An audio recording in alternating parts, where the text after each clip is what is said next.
Hello everyone, my name is Jyoti Upadhyay and welcome to Rooted, a channel dedicated to provide quality guidance for history optional.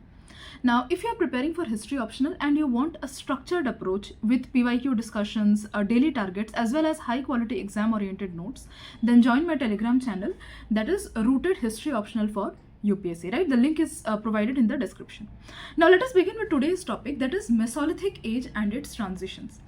देखो, if you want to get good marks ना, तो हमें क्या करना पड़ता है ना, हमें समझ के पढ़ना पड़ता है. For example, if you see paper 1 का क्वेश्चन 2, जनरली ये क्या होता है, इसमें prehistory and protohistory से क्वेश्चंस आते हैं. And it is such a scoring topic, but many a time students skip it just because they are not able to understand this topic properly. For example, एक बहुत repeated question है that whether the Neolithic period can be called as a revolution और not. तो उसको समझने के लिए क्या है ना, कि हमें ये मेसोलिथिक पीरियड के डेवलपमेंट समझना is very important. Now, what I'm going to do is I'm going to teach you this topic by focusing on what exactly is the Mesolithic period and what are the fundamental changes or transitions that happened during this period. How it was significantly different from the Paleolithic and how it created the base for moving into the Neolithic, right? So let us begin. Now, and also I'll include various theories that are important while discussing this topic. Now first let us see that what exactly is the Mesolithic period. तो यहाँ पे मैंने लिखा है ना कि Mesolithic period is a period of transition marked by fundamental changes in climate, in subsistence, tools and in socio-cultural organizations. तो सबसे पहले हो गया हमारे पास climate क्या है. देखो, when I talk about climate का ना पहले वाले वीडियोस में मैंने बहुत डिटेल्स में डिस्कस किया है दैट क्लाइमेट में जो चेंज है ये क्या है, ये एक थ्रेड है जो बाकी सारे चेंजेस को एक दूसरे के संग कनेक्ट करता है. Now what exactly was the ecological changes or the environmental changes that happened? See, when I talk about the Pleistocene period, ठीक है, Pleistocene period क्या है, इसके पहले क्या होता है, Mesolithic period के पहले आता है हमारा Paleolithic period. Paleolithic period में जो climate conditions थे वो क्लाइमेट कंडीशंस कैसे थे, दे were cold, they were ice as like conditions. तो इसके लिए एक टर्म यूज़ किया जाता है. The term that is used is basically the Pleistocene period, right. Now that Pleistocene period gradually, जैसे पैलियोलिथिक पीरियड खत्म हो रहा है और हम मेसोलिथिक की तरफ बढ़ रहे हैं, उस टाइम पे क्या हो रहा है, आइस जो है ना वो मेल्ट होना स्टार्ट हो रहा है, glaciers are starting to melt. So what happens is the environment is moving more towards, the climate is moving more towards warm and wet conditions. अब इतना हमें पता है कि वार्म और वेट कंडीशंस है और एकदम से अगर इकोलॉजिकल शिफ्ट होता है तो definitely what is going to happen is some animals are going to survive, जो कि इवॉल्व कर पाएंगे अपने आप को, और जो इवॉल्व नहीं कर पाएंगे they are going to become extinct, right. So इस टाइम पे क्या हो रहा है ना, इस टाइम पे there were some large animals जो कि अपने आप को अडेप्ट नहीं कर पा रहे हैं इस चेंज में and they are becoming extinct. And there are new ecological niches, new kind of animals that are kind of coming up also. For example, हमारे पास रैबिट्स काफ़ी ज़्यादा हमें देखने को मिल रहे हैं, रैबिट्स हो गए या बाकी स्मॉल फिश काफ़ी ज़्यादा इस टाइम पे आ रहा है. तो इस तरीके से ना क्लाइमेट चेंज की वजह से क्या हो रहा है, क्लाइमेट चेंज के वजह से the food that is available for the people that is becoming much more diverse. और अभी हम आगे जब पढ़ेंगे ना, इसको ब्रॉड स्पेक्ट्रम रेवोल्यूशन बोला जाता है. और ये कौन बोल रहा है, there is this scholar, his name is Kent Flannery, ठीक है. He has given this theory that is broad spectrum revolution theory, ठीक है. तो उसमें ये इस चीज़ को डिस्कस कर रहे हैं जो कि हम आगे देखेंगे. For now just remember that the Mesolithic period was a bridge, जहाँ पर क्या है, कोल्ड पीरियड जो कि प्लेस्टोसीन का था and warm and wet period जो कि नियोलिथिक का था, उसके बीच का जो ट्रांजिशन हो रहा है वो फेज है किस टाइम पे, वो फेज है हमारा मेसोलिथिक पीरियड के टाइम पे, right? So let us see what I have written here. And yes, the term that is used for this is known as environmental determinism.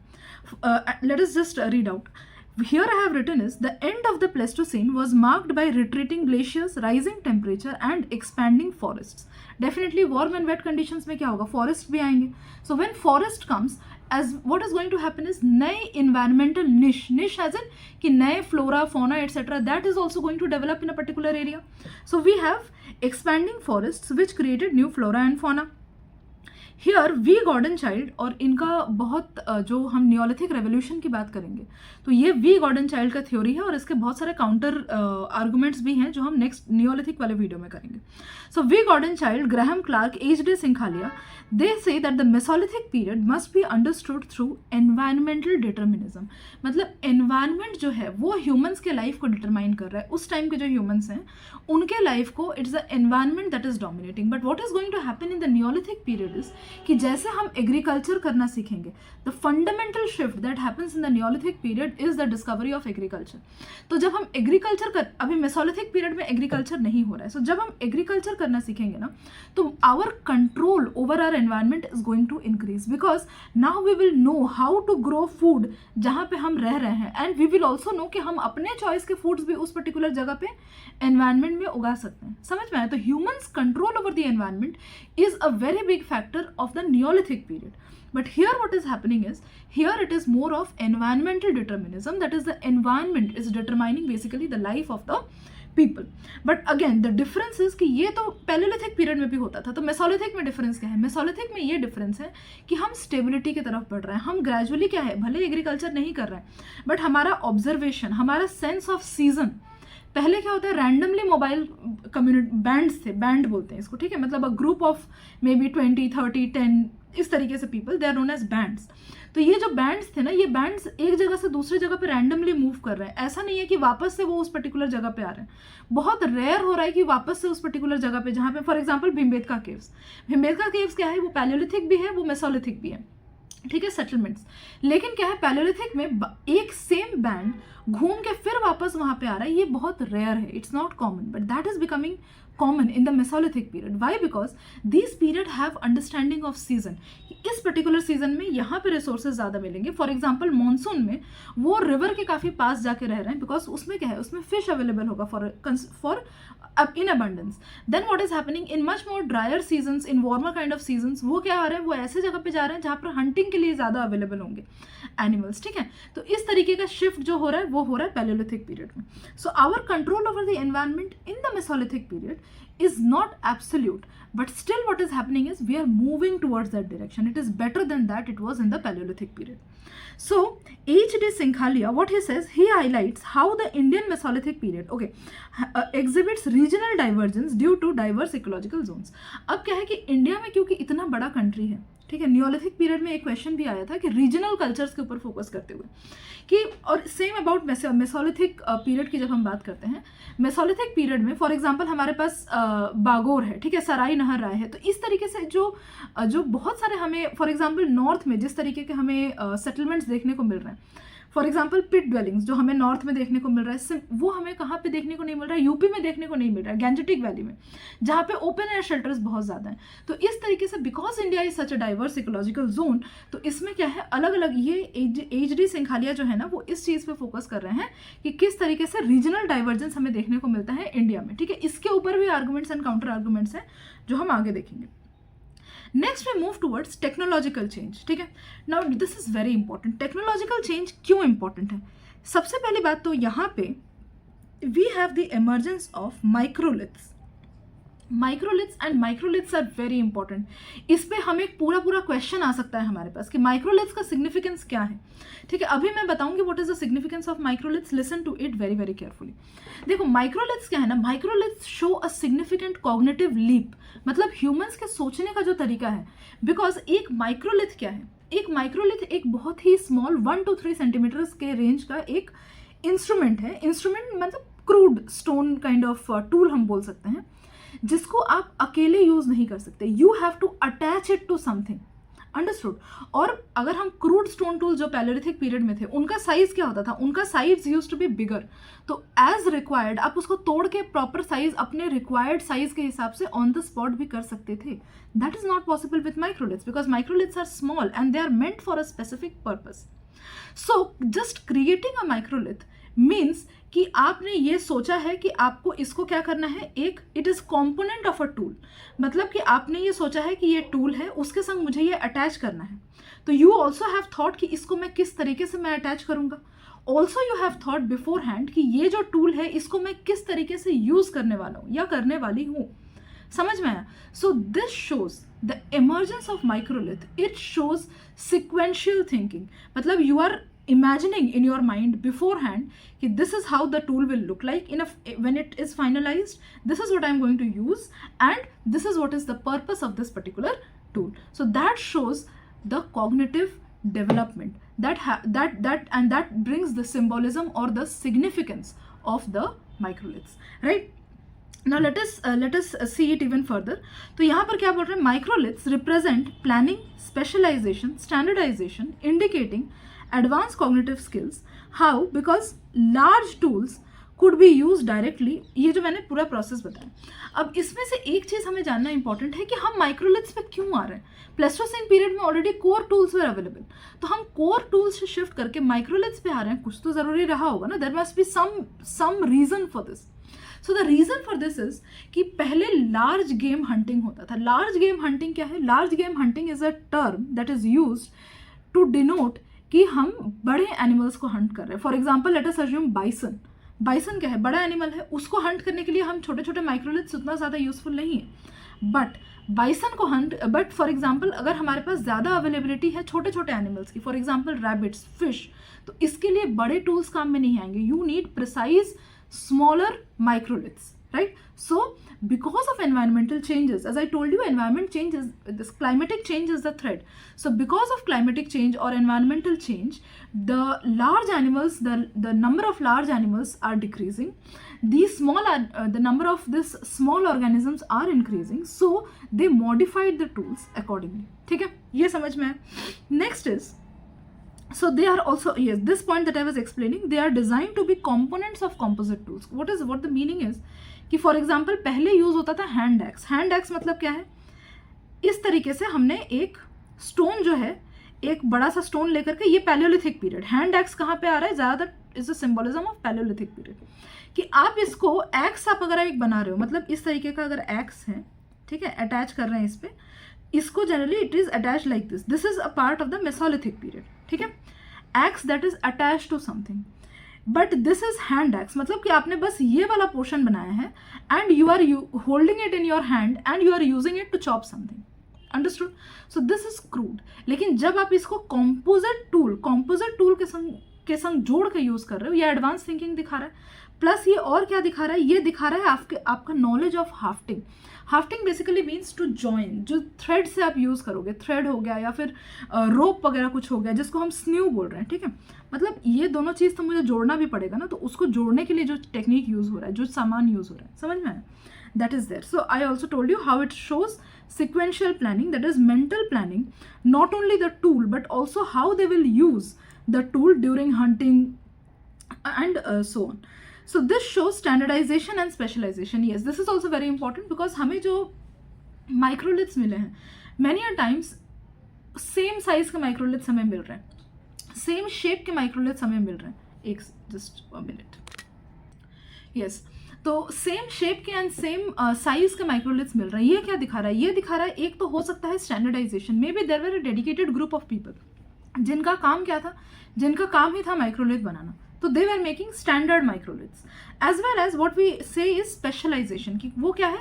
Because वो बार बार उस काम को कर रहे हैं, तो वो क्या है, अब उनको समझ में आ रहा है कि फॉर एग्जाम्पल मीट को कट करने के लिए हमें इस तरीके का चाहिए, हमें अगर फर को डिटैच करना है तो हमें इस तरीके का चाहिए, अगर हमें मान लो लेट अस अज्यूम कि पेड़ को, मतलब प्लांट्स को काटना है, सिकल शेप चाहिए, तो उसके लिए ऐसा माइक्रोलिथ होना चाहिए. तो specialisation and standardisation, right? Next change that is happening, and this is and I also told you how this is different from the Paleolithic period. Next change that is happening is change in subsistence और subsistence economy. Very important. Subsistence मतलब क्या होता है? Subsistence basically means कि आपको अपना life lead करने के लिए what are the things that you are using, what are the things that how you are basically sustaining your life, how you are not dying basically. ठीक है, मतलब the kind of दिनचर्या की चीज़ें, दिनचर्या कैसे आप लीड कर रहे हो. For example it will include the settlements, whether आप कहाँ पे रह रहे हो, आप क्या खा रहे हो, आपका मोबिलिटी कैसा है, क्या आप एक जगह पे लंबे टाइम तक रह रहे हो, आप किस तरीके का डाइट इंक्लूड कर रहे हो, आप क्या फॉरेजिंग कर रहे हो या सिर्फ हंटिंग गैदरिंग कर रहे हो. तो इस तरीके की चीज़ें, ठीक है, that we are going to see. और यहीं पे आता है केंट फ्लैनरी का broad spectrum revolution. Because broad spectrum का मतलब इन्होंने ये बोला है यहाँ पे कि earlier the diversity of food, the diversity of plants and animals that were consumed by the humans was very limited compared to what it is in the Paleolithic period. ठीक है, और ये जो डाइवर्जेंस है यही आगे चल के क्या होगा, हमारा बेस क्रिएट करेगा for farming in the Neolithic period. Why? Because कि आप क्या है कि अब अब आप एक अच्छा, जैसे हम आगे बढ़ेंगे उसमें हम देखेंगे कि किस तरीके से ना अभी सेमी सेडेंटरी लाइफस्टाइल हो जाएगा। पहले मोबिलिटी बहुत ज़्यादा था, मतलब एक जगह से दूसरे जगह तक ये बैंड्स बहुत ज़्यादा ट्रैवल करते थे। प्लस ये जो बैंड्स थे ना, इनका साइज़ काफ़ी स्मॉल था, तो because the size was very small, तो ये लोग क्या है ना, इट वॉज वेरी कॉमन। और ये याद रखने की ज़रूरत है कि सिर्फ ऐसा नहीं है कि एक ही ग्रुप है, हो मतलब ऑब्वियसली ऐसा ही था कि एक जगह पे बहुत सारे छोटे छोटे बैंड्स और ग्रुप्स ऑफ ह्यूमंस थे। तो it was very common because of very high mobility and small groups, कि आपस में एक दूसरे के संग, एक पर्सन अभी इस ग्रुप के संग है, हो सकता है दूसरे जगह पे जाकर वो पर्सन दूसरे ग्रुप के संग चला जाए, एंड मे बी ये लोग इस टेरिटरी को ऑक्यूपाई कर रहे हैं, दूसरा ग्रुप किसी और टेरिटरी को ऑक्यूपाई कर रहा है। तो इस तरीके से क्या है ना कि एक सोशल बॉन्ड उतना ज़्यादा नहीं था। लेकिन जब ये लोग एक जगह पे सेटल डाउन कर रहे हैं, that is creating the base for social bond. Now what is going to happen is a sense of identity of belonging to that particular place is developing. Understood? That is going to be clear as we move forward. So यहाँ पर क्या है, and वो because एक जगह पे इतने लंबे टाइम तक रह रहे हैं, तो वहाँ पे वो certain type of plants को observe कर रहे हैं कि किस सीजन में ये plants उगते हैं, या फिर सिलेक्टिव भी चीज़ें हो रही हैं कि ये जो प्लांट है इसके सीड्स लेकर के ना, वो जब देख रहे हैं कि सीड से हम ग्रो कर सकते हैं, तो मे बी कुछ प्लांट्स के सीड लेकर के वो उसको डाल के ऑब्जर्व कर रहे हैं कि ये जर्मिनेट कर रहा है या नहीं कर रहा है। अगर वो जर्मिनेट कर रहा है तो वो क्या है कि वो एक उनके नॉलेज बेस में ऐड कर रहे हैं, that is creating the base for farming in the proper agricultural farming in the Neolithic period. So यहाँ पे the change in subsistence is narrow to broad spectrum subsistence और broad spectrum economy, and what it says is diversification of subsistence strategies, that is human groups begin exploiting wide range of plants and animals. ये मैंने बता दिया. Why? Because there was a shift from large game animals to small game. Small game means hunting smaller animals. ठीक है?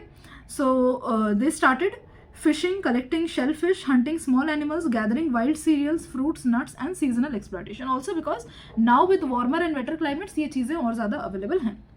ठीक है? अब यहाँ पे इनका आर्गूमेंट क्या आता है? आर्गूमेंट ये आता है केंट फ्लेनरी का, वो ये है, ये जो चीज़ें हैं ना, ये मैंने ऑलरेडी आपको एक ब्रीफ में बता दिया. ठीक है? So you can just read it from this notes. Let us come to this point, that is Kent Flannery का आर्गूमेंट. इनका आर्गूमेंट एंड इनका काउंटर आर्गूमेंट. अब ये इन्होंने बता दिया कि there is broad spectrum subsistence base. Now why he says कि क्यों है ये ब्रॉड स्पेक्ट्रम जो हो रहा है, डाइवर्सिफाई हो रहा है, इनके खाने पीने की चीज़ें, ये क्यों हो रही है? So इसका reason what Kent Flannery gives is, he says it is because of population pressure. Now there will be other historians who will refute this population pressure theory. Not exactly refute मतलब हो गया kind of discard करना. They are not discarding it. What they are saying is कि there were other factors as well, and population पे पूरा emphasis population growth पे डाल देना is not right. Right. So what Kent is Flannery is saying is, वो बोल रहे हैं कि मेसोलिथिक पीरियड में आते आते क्या हुआ है ना कि ह्यूमंस का जो लाइफ एक्सपेक्टेंसी है वो थोड़ा बढ़ गया था. ठीक है? कुछ नॉलेज ऑफ मेडिसिनल प्लांट्स हो सकता है इंक्रीज हो गए होंगे, उनको पता होगा कि किस टाइम पे किस जगह पे नहीं जाना है हमें, या वाइल्ड एनिमल्स के संग इंटरेक्ट करते करते एनिमल से they had learn defence systems properly. So overall there was a growth of population. Now here growth of population या increased population pressure does not mean over population. ठीक है? दोनों में डिफरेंस है. He is saying because of increased population pressure, and ये population pressure एक group में नहीं हो रहा है, जितने भी स्मॉल बैंड्स हैं सब में पॉपुलेशन इंक्रीज हो रहा है. So he is saying because of this population increase and gradually because people are understanding their surroundings better और place के संग एसोसिएशन बेटर हो रहा है, एक जगह पे रहना ज़्यादा स्टार्ट हो रहा है, तो लोगों का प्लेस के संग एक अटैचमेंट स्टार्ट हो रहा है. इसलिए कुछ बैंड्स जो हैं जो एक अच्छे रिसोर्स रिच प्लेस को ऑक्यूपाई नहीं कर पाए थे, अब वो क्या करना है, they are force to move to marginal environments. Marginal environments मतलब जो एनवायरमेंट जहाँ पे उतने ज़्यादा रिसोर्सेज अवेलेबल नहीं है. तो अब ये क्या है कि इनको जब ऐसे एनवायरमेंट में जा रहे हैं तो जो अवेलेबल है, ठीक है, वहाँ पे इन मार्जिनल एनवायरमेंट्स में जो हो सकता है पहले वो नहीं खाते हो, पहले जिन एनिमल्स को नहीं खाते हो, पहले जिन प्लांट्स को या फ्रूट्स को वो नहीं खाते हो, now they are being forced to explore those fruits and animals as well. Right? That is leading to subsistence, broad spectrum of flora and fauna that they are consuming for subsistence. This is Flannery's argument. His argument, and also he says that marginal environments, good ecological niche, ये मैंने reasons हैं, ये मैंने already आपको बता दिया अभी. You can read through this.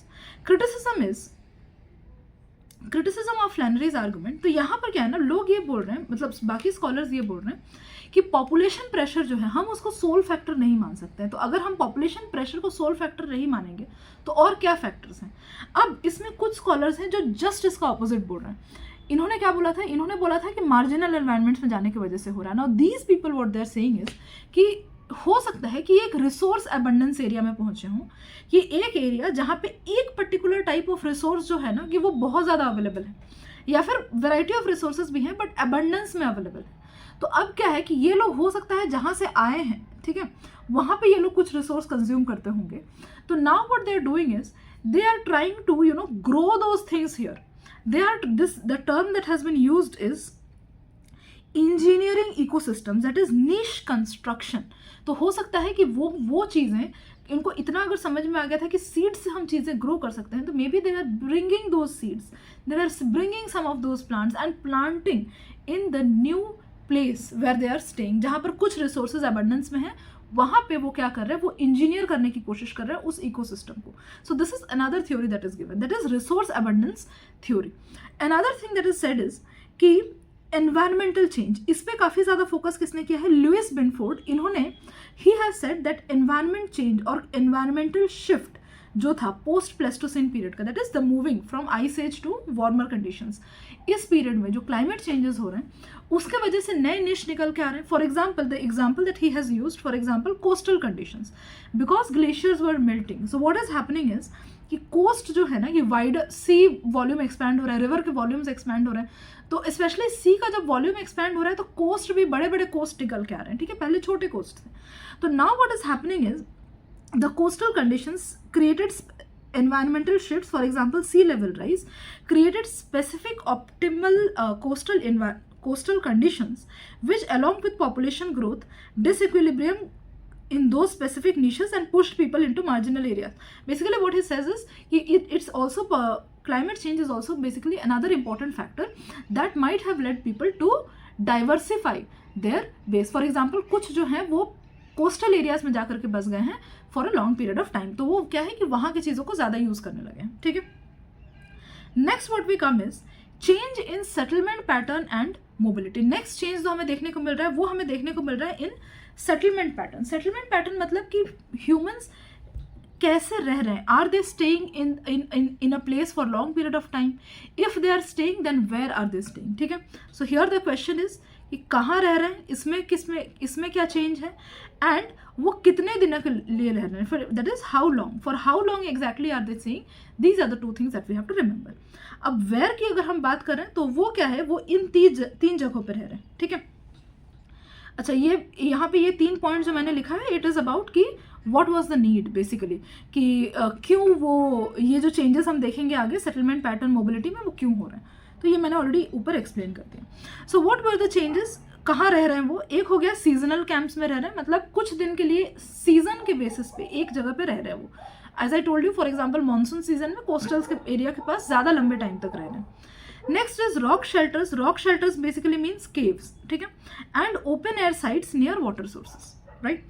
Now let us see what exactly changed. तो ऐसा नहीं है, एक चीज़ समझना पड़ेगा, इट्स नॉट दैट कि पहले वो ये सब चीज़ें नहीं करते थे। भीमबेटका केव्स में पैलेयोलिथिक लोग भी रहते थे। ओपन एयर साइट्स हमें यूपी का जो गैंजेटिक एरिया है वहाँ पर हमें open air sites palaeolithic period में भी देखने को मिलता है, but the difference here is that we are going to see, okay. So यहाँ पर क्या है, सीजनल कैंप्स बोल रहे हैं कि पहले जो था मोबिलिटी बहुत रैंडम था, ठीक है। पहले सीजनल कैंप्स का उतना ज़्यादा कॉन्सेप्ट नहीं था, it was much more random, not based on season. Now what is happening is because they have knowledge of season, so now it is not random. For example, they are fish in the monsoon fed rivers, monsoon के time पे यहाँ पे रह रहे हैं, summer में जहाँ पे वाइल्ड फ्रूट वगैरह ज़्यादा अवेलेबल है वहाँ पे रह रहे हैं, और ड्राई सीजन्स में, for example winter like seasons में, जब इस टाइम पे इतना प्लांट सोर्सेज उतना ज़्यादा अवेलेबल नहीं होता है, उस टाइम पे एनिमल्स वगैरह जहाँ उनको मिलेंगे ज़्यादा हंट करने के लिए वो वहाँ पे रह रहे हैं, ठीक है। This is a change that is happening in the Mesolithic period, that is seasonal knowledge. So he calls it this Lewis Binford, जिनका हमने पहले आर्गूमेंट देखा about environmental change, he also calls this period as this change in settlement pattern as seasonal mobility. This is not seen in the palaeolithic period. Next let us come to rock shelters. Rock shelters that is Bhimbetka caves for example. Bhimbetka caves में क्या है, rock shelters में difference ये है कि even though they use rock shelters earlier, now what is happening is these rock shelters are being used repeatedly by the same group. समझ में आ रहा है मैं क्या बोल रही हूँ? रिपीटेड सेम ग्रुप जो है बार बार वहाँ पे घूम के आ रहा है, maybe after 6 months, after 3 months, after 4 months, but they are coming back to that particular place again and again. As a result they are growing attachment with that place that was not happening in the Paleolithic period. Example इसका ये है, for example अगर हम उपिंदर सिंह के book में, I guess it is somewhere between page 87 to page 101 in the second edition you can go and see. तो वहाँ पर क्या है ना, she has mentioned sites जहाँ पे हमें क्या मिला है, जहाँ पे हमें ग्रेव्स मिले, ठीक है, मतलब रॉक शेल्टर्स के पास या केव्स वगैरह के पास हमें, जहाँ पे वो बार बार आते थे रहने के लिए, रिपीटेड जहाँ पे शेल्टर लेते थे, वहाँ पे हमें बरियल ग्राउंड्स मिला है, बरियल ग्राउंड्स मिला है हमें. फॉर एग्जाम्पल किसी में 11 बरिड बॉडीज हैं, किसी में 14 हैं. तो ये क्या दिखा रहा है, ज़रूरी नहीं है कि एक ही बार में इतने सारे लोग वहाँ पे डेथ हुआ था. Maybe when they came there 1 or 2 of them died, उनको वहाँ पे ग्रेव में बरी किया गया. After that again they came back, maybe after 6-7 months again if somebody died over there, उनको वापस से उस जगह को खोद के वापस से उनके संग दफनाया जा रहा है. That means a sense of group, a sense of kin based association जो है, एक कम्युनिटी बेस्ड किन बेस्ड एसोसिएशन, वो क्या है, वो अब ग्रेजुअली इनके बीच में डेवलप कर रहा है. And because this bands have, population increase हो रहा है, बैंड्स हैव बिकम बिगर, तो इतना ज़्यादा जो एक बैंड से निकल के लोग दूसरे बैंड में जाके एसोसिएट हो जाते थे, वो भी काफ़ी ज़्यादा कम हो गया. So mesolithic period, this is how it is creating the base for settled communities that we will see in the Neolithic period. Understood? More kin based bonds, kin based bonds means blood related bonds, ठीक है, blood related, बहुत दिन से एक संग रह रहे हैं, उस तरीके से बॉन्ड क्रिएट हो रहा है. तो kin based bonds are growing, sense of attachment with the ancestors is growing. इसलिए क्या है, very important, sense of attachment with ancestors is growing, मतलब कि इसीलिए क्या है ना कि हम अपने लोगों को एक जगह पे बरी कर रहे हैं वहाँ पे बार बार. समझ में आ रहा है? As well as very important thing is कि आगे हम बरियल्स में देखेंगे कि जब हम बरी कर रहे हैं उनको, we are also including what certain, they are including microlithic tools, bone tools. ये क्या दिखा रहा है, ये दिखा रहा है एक concept, the concept of disassociating the body from the person. Understood? Because the thought is now coming. पहले पैलेलिथिक पीरियड में क्या है, जो दिख रहा है रियलिटी में वो लोग जी रहे हैं, ठीक है. अभी क्या है कि वो एक एब्स्ट्रैक्ट थिंकिंग डेवलप हो रहा है उनमें कि अभी तो हमें दिख रहा है this is life, so may be there is also something after life, और because they are associated and attached, building a bond with the ancestor, they want their ancestor to live happily और to live a smooth life even after their death. So they are putting microliths and stone tools that they thought they might need in their other life. Understood what I'm saying? Very big cognitive shift. Very big. It shows cognitive thinking, emergence of abstract cognitive thinking. और ये बहुत advance चीज़ होती है, ठीक है. ये दिखा रहा है होमो सेपियंस जिसको हम बोल रहे हैं, दैट इज थिंकिंग मैन. तो ये उसमें बहुत बड़ा लीप है, राइट. ये आगे हम देखेंगे कि कुछ शेल्टर्स में पेंटिंग्स वगैरह हैं, वहाँ से भी हमें देखने को मिलता है. इवन इफ यू सी ये उपिंदर सिंह के बुक में ना, दिस मेसोलिथिक का पार्ट जहाँ पे दिया हुआ है अराउंड दिस पेज 106 के आसपास, you can just check it out. तो वहाँ पे she has given a diagram, she has provided a diagram from the Bhimbetka caves. तो वहाँ पे उन्होंने दिखाया है some kind of abstract thinking जिस तरीके से देखने को मिल रहा है, ठीक है. Just go and you can go and refer to that.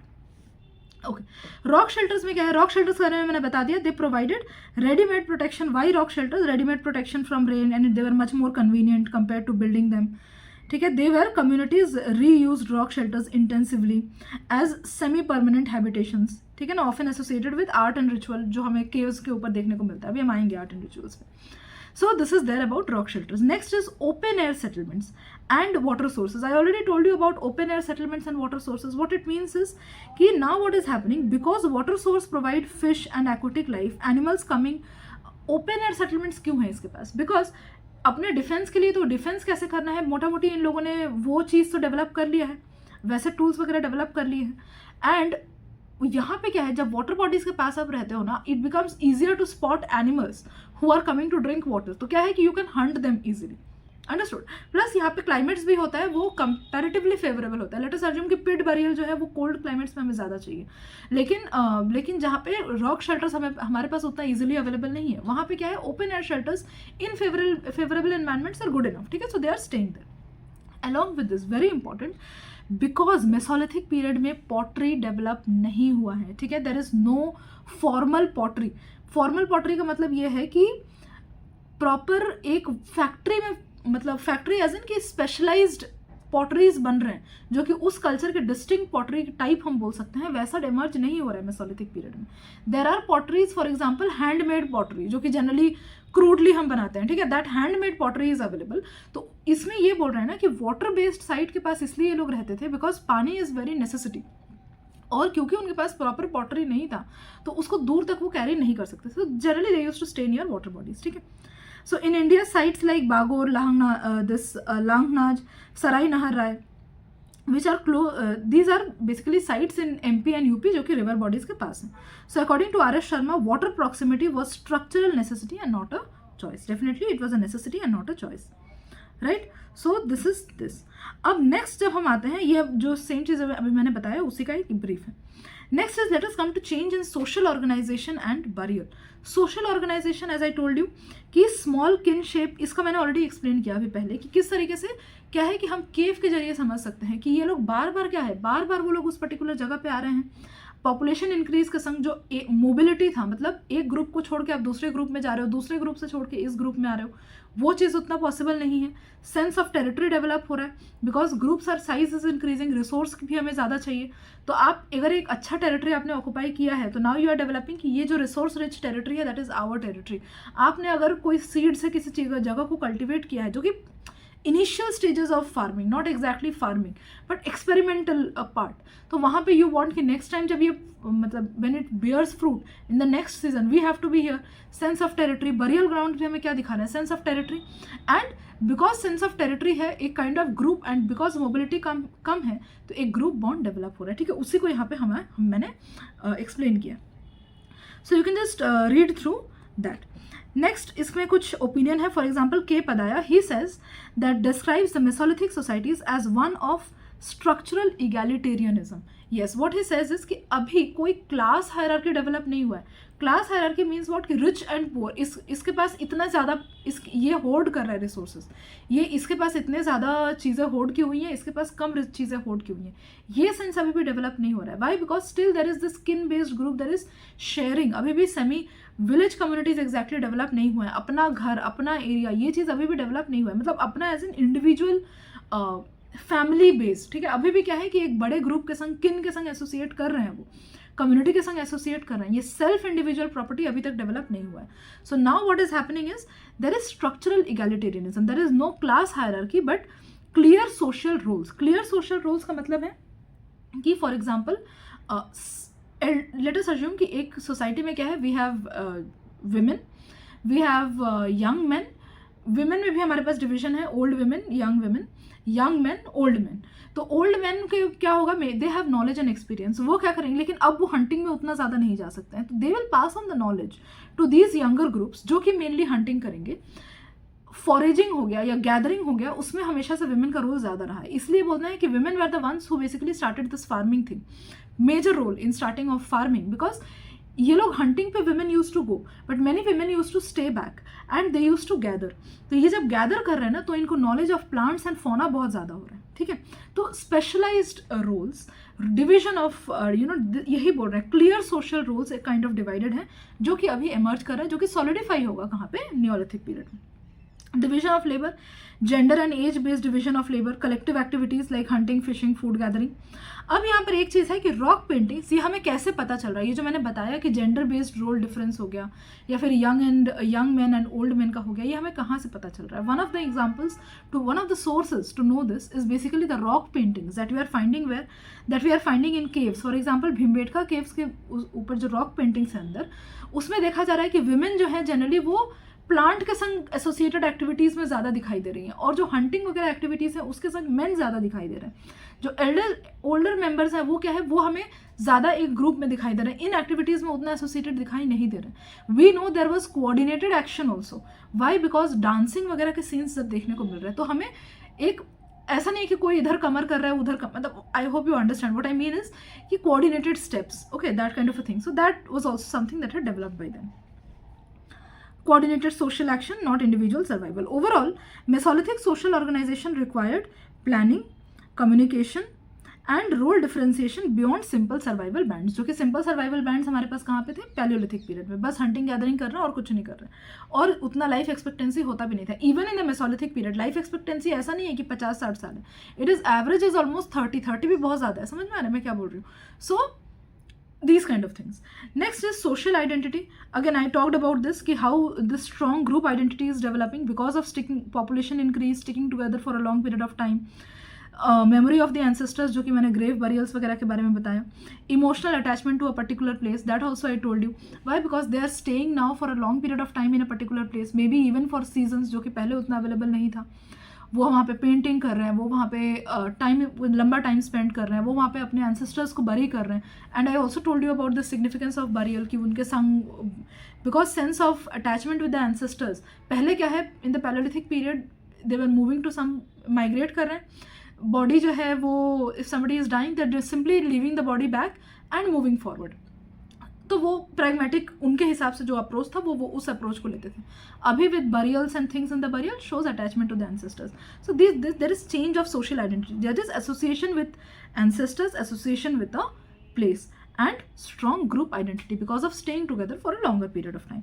This is a major departure from the palaeolithic pattern. फिर क्या है कि यहाँ पे मैंने पैलियोलिथिक में क्या था और वो मैंने एक्सप्लेन किया यहाँ पे, you can just read through that. burial point also I have explained that in the Paleolithic किस तरीके से burials were rare. बाद में क्या है कि just a second, okay, so I have explained how burials are rare and all that. तो वही चीज़ मैंने यहाँ पे अलग से, you can just read through it, ठीक है, उसी को मैंने यहाँ पे डिटेल्स में लिखा हुआ है, ठीक है. और ये जो मैंने पॉइंट बताया, the concept of separation between the body and personhood. Next यहाँ पे है Mesolithic art and symbolism. What were the changes in Mesolithic art and symbolism. पहले इतना ज़्यादा हमें आर्ट वगैरह देखने को नहीं मिल रहा है, we can see them but not that much. अभी क्या है, अभी बिकॉज वो उनका control over the environment is increasing, तो ग्रेजुअली क्या है ना कि gradually these people have more time for all of these things. तो ये हमें देखने को मिल रहा है. साथ ही साथ दिस थिंग इज कि हंटिंग सीन्स, डांसिंग फिगर्स वगैरह ज़्यादा देखने को मिल रहा है. ऑल्सो ह्यूमन एनिमल इंटरेक्शन हमें ज़्यादा देखने को मिल रहा है इनके पेंटिंग्स में. That means what, that means domestication of animals had started. समझ में आया कि डोमेस्टिकेशन ऑफ एनिमल्स स्टार्ट हो गया था इस टाइम पे. इसलिए क्या है, एनिमल्स का इन्वॉल्वमेंट विद ह्यूमंस ये काफ़ी ज़्यादा हमें मेसोलिथिक पीरियड में देखने को मिल रहा है. Along with that you also have to remember कि किस चीज़ का यूज़ कर रहे हैं ये पेंटिंग्स बनाने के लिए. इट इज़ बेसिकली ऑर्क कलर. अब ये जो ऑर्क कलर है ना, इट्स बेसिकली अ पिगमेंट, ठीक है, नेचुरल पिगमेंट, जनरली रेडिश भी होता है एंड येलोइश भी होता है. तो ये जो ऑर्क जो है, रेडिश स्पेशली जो है ना, कि उसको बाकी कल्चर्स को अगर हम देखें तो उसमें दिस ऑर्क से जो डिज़ाइन वगैरह बनाते हैं वो रिचुअल के संग एसोसिएटेड होता है, ठीक है. तो ऐसा माना जा रहा है कि बिलीफ्स एंड रिचुअल्स के संग एसोसिएटेड होता है. तो बहुत सारे एब्स्ट्रैक्ट ऐसे पेंटिंग्स हमें देखने को मिल रहे हैं जो कि ऑर्क वगैरह कलर से बने हैं. दैट शोज कि एक बेसिकली एब्स्ट्रैक्ट थिंकिंग भी इन लोगों में डेवलप हो रहा है, ठीक है. That is the thing that you need to no.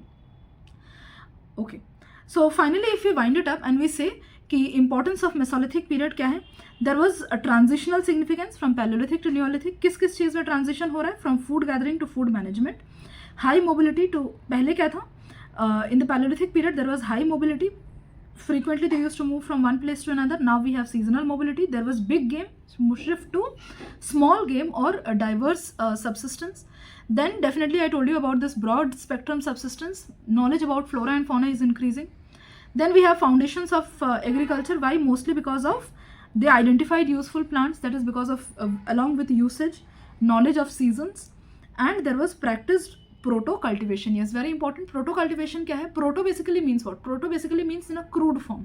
So now what is happening is कि proto cultivation का मतलब है कि and especially यहाँ पे क्या बोल रहा है, it is because of women, जो कि मैंने बता दिया, because women were more associated with gathering and foraging kind of activities. अच्छा, foraging पैलियोलिथिक पीरियड में हंटिंग गैदरिंग देखने को मिल रहा है. लेकिन हम जब इसकी बात कर रहे हैं तो we are using the term foraging, ठीक है. फोरेजिंग क्या है? Foraging means a broader term, gathering ही है इसका मतलब. बट अब क्या है, not just gathering plants, you are also, for example अगर आपको एक मरा हुआ एनिमल दिख रहा है and you can see that अभी भी वो फ्रेश है, आप उसको यूज़ कर सकते हो, you are collecting that as well, ठीक है. सो फोरेजिंग जो एक्टिविटी है वो भी काफ़ी ज़्यादा इंक्रीज हो रहा है and that is creating a base for cultivation because observe जो करना हो रहा है फौना एंड फौना को, that is increasing. Technological innovation मैंने बता दिया, environmental adaptation, population dynamics and sedentism and definitely socio cultural developments. तो ये सारी चीज़ें I have already discussed, you can just read it from here. So thank you and do subscribe to this channel and join my Telegram channel. Thank you.